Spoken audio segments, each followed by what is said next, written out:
There's a particular green that appears in rooms built in the early 1800s, a color I've seen in old Scottish libraries, in drawing rooms of Federal-era houses on the eastern seaboard, in the studies of houses that have been in the same family for a very long time. It isn't one shade exactly. It varies slightly from room to room, house to house, but it has a quality that's hard to pin down, deep without being dark, warm at a certain hour, cooler at another. The kind of color that seems to sit inside the wall rather than on it. I've spent a long time thinking about what that quality is and where it comes from.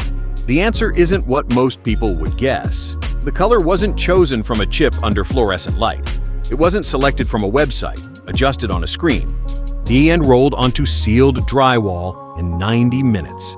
It came from pigment, raw ochre, terre verte, raw umber, ground into linseed oil on site, mixed by someone who understood that paint is a material with physical properties, not just a color applied to a surface.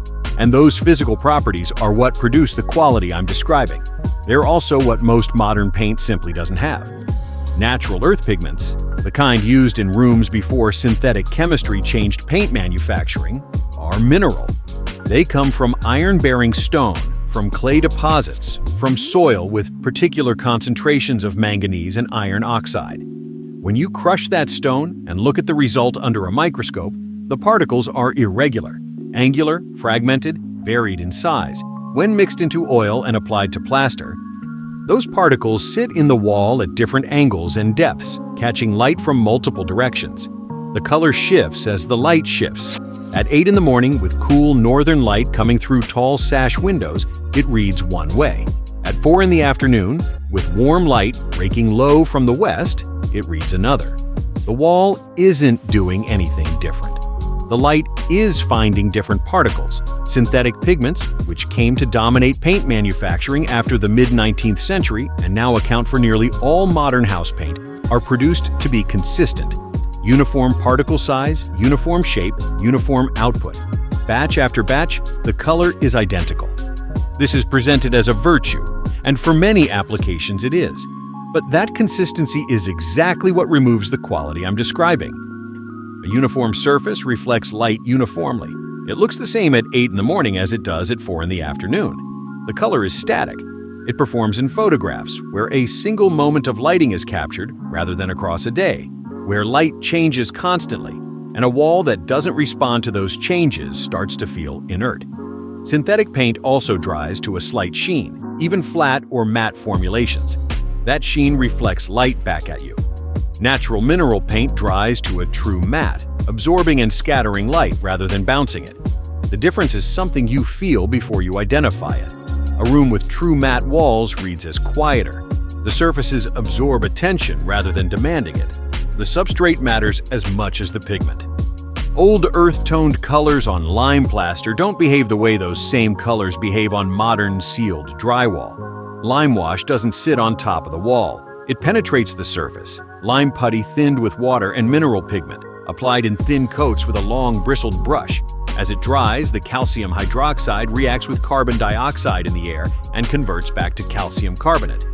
The color becomes a thin layer of mineral embedded in the wall. The surface breathes. It absorbs moisture from the air in winter and releases it in summer. And because the wash is never perfectly uniform, the mineral absorbs unevenly depending on the texture of what's beneath. The finished wall has variation across it. Zones that are slightly lighter, zones that hold more color. This variation moves with the light and reads as depth. Run your hand across it. The surface is cool, faintly rough with a mineral quality like chalk compressed over years. Apply that same green on modern sealed drywall with latex emulsion and you get a green. It might be a good green. But the color is a film sitting on the surface, not a mineral in it. The wall reflects. The color stays fixed. You stop looking at it after the first week. There's something else worth understanding about why old colors perform the way they do. Many of them were originally tested and refined under candlelight. Georgian interiors, before gas lighting changed how rooms were illuminated, were lit at the equivalent of fewer than 5 watts per candle. The colors chosen in those rooms, deep ochres, tobacco browns, bottle greens, Venetian reds, were selected in candlelight and by early morning light through glass that was less optically perfect than modern glazing.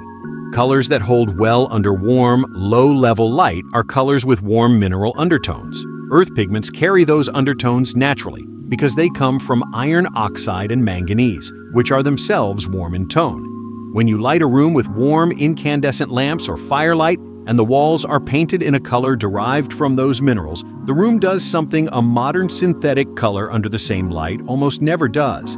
It deepens. The color gets richer as the light gets warmer. At midday under cold gray light, it holds. At 7 in the evening under lamplight, it does something else entirely. Modern colors formulated under store fluorescence. Cool, flat, high intensity. They are tuned for that lighting. Take them home and put them under warm, incandescent light, and something often feels slightly off, without it being obvious why. The color that looked resolved in the paint store looks flat or slightly cold at home. This isn't imagined. It's metamorism, the phenomenon where a color that matches under one light source doesn't match under another, because the spectral reflectance of the pigment is calibrated for the wavelengths of that source. A room I keep returning to in my thinking is a dining room I've studied in photographs from the early 20th century. On the walls, a very deep, slightly muted red. Not aggressive, not saturated in the way modern reds tend to be, but present.